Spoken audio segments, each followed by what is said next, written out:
The San Francisco 49ers made their first round of cuts today on that journey from 90 to 53 with the Jets 14 days away. Final cuts announced tomorrow. Brandon Aiyuk and Trent Williams still out and many big decisions looming. There was a lot to break down on this Monday edition of Sports Talk San Francisco. On today's show, Pro Football Network named their 2024 Breakout Player of the Year, and I love the pick. I do have a question about whether or not it's possible, but we'll break that down.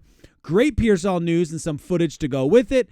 First round of cuts confirmed, at least one big statement in there, and the 2-minute drill, which might be more like a 7-minute drill because there's so much information out there, like what Steve Young had to say about this whole Brandon Aiyuk situation, like how practices went today, all sorts of interesting stuff. If you're new here, I'm Nate. We are talking the San Francisco 49ers every day on this channel, as I'm sure you already know, and it really does help me out if you would hit that like button. And if you haven't yet, join the party, sub up. What are you waiting for? The good news is this. PFN put out their post-preseason breakout candidates, and the San Francisco 49ers breakout candidate is none other than Jacob Cowing. And I love this, right? I love the breakout candidate at this point in the season because this season, after a while, starts to feel a little bit laborious. Like, yeah, okay, everyone's got their lists, whatever, right? And there's something in them, and it's fun to talk about them, I think. But at the end of the day, after preseason is the time that you really want to be saying, okay, before the season starts, who's my breakout guy? Who's that guy that's going to surprise everybody, right? Hey, comment below, because I want to break down this decision on Jacob Cowing. Comment below, because we were just talking about this in the comments. How many looks do you think Jacob Cowing is going to get this season, 2024? And I'm not talking about punt returns, all right? Just targets from the quarterback. Brock Purdy to Jacob Cowing. I mean, I'd say after what we've seen in previous seasons, that anything remotely close or above 50 targets would be massive for the rookie. If he does anything more than 50, that's a standout breakout year. And I don't know what quantifies breakout versus not breakout, but I'd say if he has 50 targets, that's pretty impressive. Let me know what you think, though. How many targets do you see Jacob Cowing get this season? I'm going to give you I'm going to kind of talk you through some of what my thinking is on that. And I'm also going to show you some stats to kind of compare a little bit there. And then later in the video, we're talking Pearsall and Steve Young and cuts and all sorts of crazy stuff. So don't go anywhere. But PFN's 2024 breakout player, as I mentioned, Jacob Cowing, features a strong ability to make plays. And in the 49ers offense, he's a player who will make the most of it as long as he has a pathway to playing time. They also mentioned this whole drama around Brandon Aiyuk. While the San Francisco wide receiver room is crowded at the moment, a Brandon Aiyuk trade could make this a more likely situation.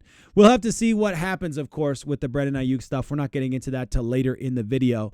And I'm fascinated by this pick for Jacob Cowing, mostly because not nobody. There were a couple of you in the comments. I'm going to give you credit.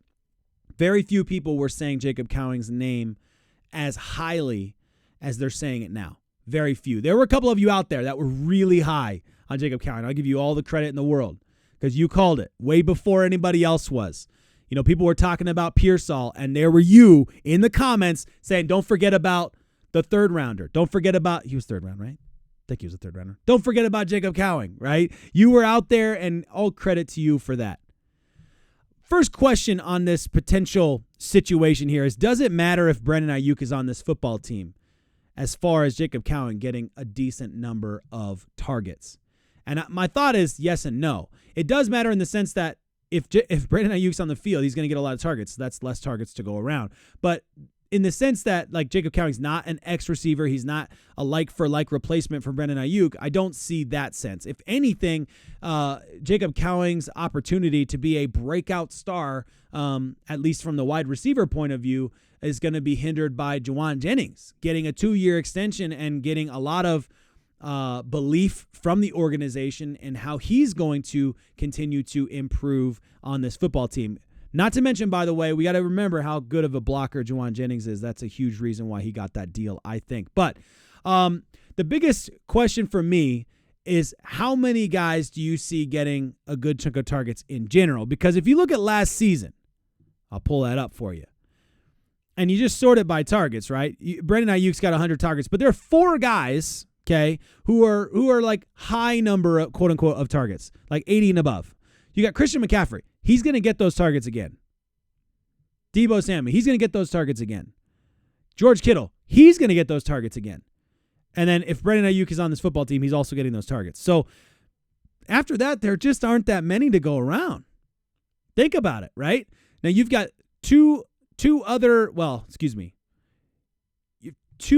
guys. You got the 2 rookies, Jacob Cowing and Ricky Pearsall. Then you've got Chris Conley, who did a job last season. Let's not forget it, and could do another job again this season. Maybe be more a part of the conversation. I think he makes his football team. We'll get to that later. But as far as I'm concerned, Juwan Jennings gets 33 targets last season, gets a big payday. I think, not relative to the wide receiver market, my goodness, but he gets a good payday for himself and for his contributions. As I mentioned, blocking as well. So I think that Juwan Jennings is going to get more looks this year. I have to guess that they're factoring him into this conversation more. We'll have to see how that all plays out. But in terms of Ray McCloud, and no disrespect to Ray, but I think Jacob Cowing has a bigger upside, maybe has a little bit sneakier vibe. We got to see him on the actual football field, or I don't want to get too ahead of myself here, but I'm really feeling optimistic about Jacob Cowing. I love this pick. Let's move on to more, the next conversation, which is Ricky Pearsall is back. If the video will start over like I wanted it to, that was kind of weird. There he is. He's in his blue non-contact jersey. He has, as you can see on his shoulder there, he has a wrap on his shoulder. And that makes sense, being extra precautionary, taking some precautions out there, like it. And what you're seeing from him right now is what we've all seen from him already. Unfortunately, this is nothing that we haven't already seen. He's an incredible route runner. He has great hands. He's fast. His cuts are incredible, but this is, until we see it on a real football field, we're not seeing anything new out of Ricky Pearsall. He's already done all of this really well. It's good to remember. He also is a potential backup for punt returns as well, so bear that in mind should he be needed. Knock on wood for Jacob Cowing in that situation, but absolutely love to see him on the field, and I think Ricky Pearsall is important. He's important to his football team for a lot of reasons. One of the reasons is he's the first-round draft pick in a really long time. The 49ers have waited years to do this, and they used their first-round draft pick on Ricky Pearsall. So I have to believe they have a purpose for him. They have something in mind for what he brings to this football team, something different than what they currently have, something unique. And perhaps it's development to replace a Deebo Samuel next offseason. I'm not sure. But whatever the case is, let's not downplay the importance of Ricky Pearsall being on this football team and being healthy right now. And by the way, he is so far, according to Kyle Shanahan, on track for being game ready week 1. Is he going to feature in the game? I don't know. I mean, my gut would be no, but I don't know. He's got 14 days. Maybe he can. I don't know. But whatever the case is, the fact that he's actually ready to go or on pace to be ready to go is a good sign. Now, the cuts happened today. I forgot to talk about that. So let's talk about the cuts. This is the first round of cuts, and I got to go all the way back up here because I forgot to turn the slideshow on or whatever. But here's your roster cuts, okay? So you have Matt Breida, the Cheetah. Too bad for him. Keyshawn Vaughn, Presley Harvin III, Lewis Kidd, and Jontre Kirkland. Of those decisions, of those moves, right, the ones that kind of stick out to me is Breida, I felt like had maybe moved himself into a bubble position if things weren't working out with Isaac Guerrero coming back from injury. Unfortunately, I'm not so sure about that. Now, does that mean he can't be a practice squad guy? No, it doesn't mean that. He definitely could be a practice squad guy. Liked some of the stuff I got to see in preseason with him, but it is preseason. Presley Harvin III, interesting on that one just because he was impressive, and him being cut early is pretty much a lock that Wishnowsky's actually fine, that he really is fine. And we've all kind of wondered Is he actually fine? How much is his knee really bugging him? Is it just precautionary, which is what Kyle Shanahan kind of hinted at, and it looks as though that's the case. It was more precautionary. They're keeping him safe, limiting the reps, all that good stuff, so that he's ready to go for the season. So there you go. We'll take that. And there is some clarity as we start to move forward on kind of how this is shaking up. So I think at the quarterback position, I still have the same questions I had before. I don't feel any different than I felt before. I have the same exact questions. I think that Brock Purdy, Josh Dobbs, and Brandon Allen, if you're taking 3 quarterbacks, that's what it looks like. We'll see if they take 2. I don't know. I'm not going to get into that. At the running back room, seems pretty well figured out to me as well. I think this is it right here. I mean, this is what you're looking at. I don't think there's really any argument or bubble left on that one. I think we'll see this play out tomorrow afternoon. And then at the wide receiver room, another one that I feel like is pretty well set. I think this is what it is. And it's not just because I think it. It's not even just because it makes the most sense. But it's like this is what everybody's 53-man roster projections now that everyone's kind of had one. This is what they've all said. So I'm keeping it on my depth chart. This is still where I'm landing on all of this. So we'll continue from there.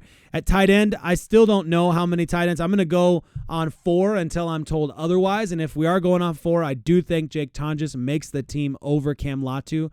I had put him out of it. And then Friday night's game, maybe I'm wrong. And the thing about it's really hard with these young guys that you use a draft pick on. Like in your head, I wonder, does Kyle Shanahan is it harder for him to let Latu go because he drafted him? Is it harder for John Lynch to let him go because he drafted him? That has to play on your head, right? Cam Latu, former 3rd-round draft pick. So maybe he did enough. Originally, I had him back in the hunt, and I'd moved him out of the bubble because he just wasn't looking impressive in blocking or catching. And then he looked okay on Friday night, so maybe I'm wrong. We'll see. We'll see how that plays out. On the offensive line, I think we're kind of in the same argument discussion we were in before. I think Drake Nugent is kind of way up there in the hunt, but I still don't see him making the football team, unfortunately for him, and unfortunately, I guess, for Larry Krueger and those who kind of see him as being more valuable. And I'm happy to be wrong on that one, but I think Nick Zakelj makes the team based on how Kyle has used him with all of the issues on the offensive line injury-wise. I think Jarrett Kingston might actually be ahead of Chris Hubbard. Chris Hubbard's got the veteran status. Jarrett Kingston has the upside. If Jalen Moore's your backup for Trent Williams, then Chris Hubbard, is he needed there? I don't know. That's a good question. Jarrett Kingston kind of and Nick Zakel's played multiple positions as well, guard and center. So I think Zakel's probably a lock at this point for the team. I should just move his name over. Why not, right? On the defensive line, I'm still feeling mostly the same. If they take 9, I still think Evan Anderson is probably that guy that gets that opportunity, but we'll have to wait and see for that. At the linebacker position, this is probably still, in my mind, the most interesting one. A lot of people are kind of pushing Curtis Robinson out, not thinking that he's going to make the team. Not pushing him out, but kind of thinking he's probably the guy that's kind of the out man in this situation. And we'll have to wait and see how it plays out. I think Flan is too well respected by Sorensen. I think he's on the team. I think Bethune, Jalen Graham did not have a perfect game on Friday night. It's preseason, but he did not have a perfect game. And he's young. So we'll have to wait and see how this all plays out. I think Curtis Robinson has taken huge risks to stay on this football team. I think the storyline's amazing if he could stay on this football team, if you could get the rest of the one odd guy out on the practice squad. At the cornerback position, this is an interesting one, mostly because I think for Darrell Luter Jr., okay, who I think is making this football team. And we're going to talk about a sneaky little hint that some people think is happening out there. And might be, who knows? It's one of those take it for what it is kind of situations. But Rock Ya-Sin has gotten a ton of playing time this preseason. They've been wanting to see something from him, in my mind. So I think that there's something there for him. I think he's definitely in the conversation. The question for me is, how does it shake out? Kyle Shanahan kind of alluded to some of these position groupings maybe not going the way that you would draw it up because of injuries. So what does that mean? Are they taking an extra offensive lineman? Are they taking an extra defensive lineman? Like, that would make sense to me. If that's what he's trying to say, that's where you have a good chunk of your injuries. So if that's the case, then you're probably not taking additional cornerbacks, unfortunately, for these guys here. And there are going to be a couple odd guys out. Womack didn't have the greatest night on Friday, but overall had a good training camp, so we'll have to see how this all plays out for him. At the safety position, this is going to be an interesting one if Hufanga ends up being on the pup. So this is going to be another one to watch. And then special teams, obviously, as I mentioned, is all set. So there you go. Those are your round of cuts. Let's go to the 2-minute drill. Lots of things to talk about. I'm not going to go super deep on any of these because it's the 2-minute drill. That's the whole point. But the Athletics QB rankings came out. For whatever reason, I have the Athletic, and I could not get the article to load. It was driving me crazy. But fortunately for people out there who are on Twitter leaking the information, I guess, for lack of a better word, I love the tier system. I think it's a way better way to talk about quarterbacks. And your tier 1 is Patrick Mahomes, Joe Burrow, and Josh Allen. I have question marks, right? Because, again, it's how you rank these quarterbacks. Like, Josh Allen, if Brock Purdy threw as many picks as Josh Allen has thrown, Brock Purdy would not make a top anything list. Be honest, right? I'm just saying, right? I'm not trying to deny the guy's talent. He's insanely talented. But it's, again, what are you valuing?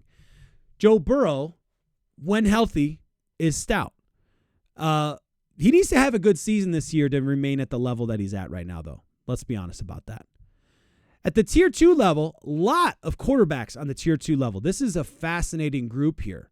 It's a large group. Because you're basically saying, which I respect, guys. I really do respect the 2-tier argument because of this right here. When you say top 10, these are guys that are all either out or you have to push someone else out to get them in, right? And it makes sense to have tiered arguments. I just like the tier argument. But whatever the case is, looking at them, and since you still ordered them, I've got some issues here with a couple of these guys. I respect Aaron Rodgers being thrown in, and he has not been in a lot of QB ratings lately because he was out all of last season. So I respect the decision to put him in there. Justin Herbert, I'm not as high on Justin Herbert as everybody else seems to be. I'm just, honestly, that's just my personal opinion. But that's okay. Dak Prescott, dude, do it any other time than the playoffs or than the regular season. Do it in the playoffs, man. Like, I want to see you actually do this in the playoffs when it really matters, in the games that really count. CJ Stroud, I'd like to see a larger number of games, bigger data set on him, bigger data set on Jordan Love too. But I respect Jordan Love is in that tier and toward the bottom of it. I respect that. Jalen Hurts. I'm not going to go off on Jalen Hurts right now. We're not going to go off on Jalen Hurts because I'm this 2-minute drill. We're moving on because that one, he's talented. I'll give you that. Darrell Luter in the press conference right before cut downs from Hensley, by the way. I want to give him the credit for that. This was interesting because a lot of people were thinking the same thing. You're like, well, okay, do you have the guy do the presser and you're going to cut him in like 12 hours? I don't know. We'll see, though. We'll see how it plays out. Let's see here. Participation today. This is, okay, so Danny Gray did not participate. Obviously, Brandon Aiyuk. Obviously, Embry Thomas. Obviously, John Feliciano. Obviously, Clea Davis. Okay? Obviously, Yetur Gross-Matos, who's week to week, by the way. We'll talk about that. Yetur Gross-Matos and Leonard Floyd. Leonard Floyd's day to day. Yetur Gross-Matos is week to week. So that's a good update on the injury side. But George Odom was out today. Rolled his ankle, apparently. I missed it somehow in the lead up to Friday night's preseason game. And so he was out today, and in his place was Malik Mustafa. David Lombardi was on 95.7 The Game, and he talked about Malik Mustafa having an incredible pass breakup that like everybody was like, oh, and really, like, he is super, super high on Malik Mustafa, which gives me more confidence because I feel that way, but I'm going off of a limited data set of what I've seen in preseason. And he's seeing more than I get to see. So when he says it, I feel better about it. In addition to that, individual drills worked on the side of the team. Juwan Jennings, Isaac Yiadom, who's also coming back from a rolled ankle, if I remember correctly. All right. 49ers went through a grueling full pads practice today. This is interesting from David Lombardi. We might not see a longer one from here on out this season. Spirited work from both sides. Fred Warner seemed particularly fired up on defense, while the offensive sideline celebrated its big plays, which included Chris Conley, deep touchdown from Brock Purdy, a Deebo Samuel contested deep reception, and a screen that Jacob Cowing fast turned into a long score. Deommodore Lenoir and Darrell Luter Jr., there you go, both notching interceptions. So there you go. John Lynch watched all of practice intently. Cutdown day is tomorrow. Last thing I wanted to talk about, and I put it at the very, very end for all of you who's like, I don't want to hear about Brandon Aiyuk anymore. And I understand that. But now we're getting into this is really uncomfortable time for Brandon Aiyuk to still be playing the game this way. And listen to what Steve Young said, because I think you're going to relate to what Steve Young says here. Nick Bosa was going to set the market. Trent's going to set the market. You kind of get it in a way. It's a bummer. I wish that Trent would have done this earlier, or the 49ers, and I get all that. But Brandon, because of his youth and because he's not going to set the market, yet wants to set the market, says, I want to be traded. And then goes through this, I don't know how to put it, but it was like, bro, if you want to tear up the contract and do something big, then you might want to pick, you might want to go the 5th year and go prove it out, to make sure that everybody's on board with you setting the market. Or if you're going to ask to be traded, then when they make a trade that works for them, you got to say you're up for it. You don't say, oh, no, that doesn't work for me. Because then it was like, well, what do you want? And so there's been a back and forth that's been very, I don't know. They can get mended. It's not like they're broken relationships, but it's stretched. It's strained. And I think at the end of the day, Brandon's now sitting in front of a contract that's probably 49ers have stretched as much as they possibly can. They don't want to set the market. They don't want to do it. They don't think it's the time. Great take from Steve Young, and who could say it better than Steve Young? He said it well. I agree with him completely on every single aspect of that, and it felt validating, to use the word, to hear him say it and feel like, yeah, you know what? You're right. What he's doing is he's acting like a market setter, and he's not, and he isn't one. And if he wants to be one, go out there, honor the contract, go out there and prove it, make it happen. I'm not going to go deeper on this one. I'm going to stop it right now before I get ahead of myself and start getting all negative and all that good stuff. Because right now we are 2 weeks away from actual real life NFL football, and it's going to be really exciting. The music's going to be on ESPN. It's going to be absolutely electric. I can't wait for it. Everybody's going to be up for it. Monday Night Football to open the season against a very, very good football team with a lot of things to prove after their nice and restful season, most of them. Listen, as always, I'm feeling super optimistic about what we're going to achieve this season. I think we have more uphill battles than we anticipated going into training camp, but I'm feeling optimistic about where we're at. Some of these things getting done, like Trent Williams getting in here and getting a contract done hopefully soon, all of that. I'll keep you up to date on it, of course, and we'll be talking about it every single day. You know where to be, you know where to go every single night. I'm dropping the videos all the time, so make sure that you stay around, subscribe, join the comments, all that good stuff. What a time to be alive.